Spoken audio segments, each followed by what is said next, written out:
ભાવનગર કોળી સમાજના સક્રિય કાર્યકર અને ભાવનગર આગેવાનમાં સારી એવી નામના પ્રાપ્ત કરનાર રાકેશભાઈ બારૈયાની પ્રથમ પુણ્યતિથિ નિમિત્તે ફ્રી મેડિકલ કેમ્પ તેમજ મહારક્તદાન કેમ્પ યોજાયો હતો.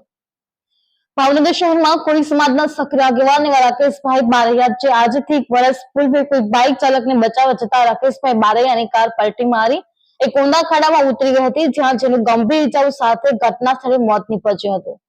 જ્યારે બનાવની જાણ કોળી સમાજના આગેવાનોમાં થતા સમાજમાં તેમજ મિત્ર લોકોમાં ખૂબ જ દુઃખની લાગણી પ્રસરી હતી.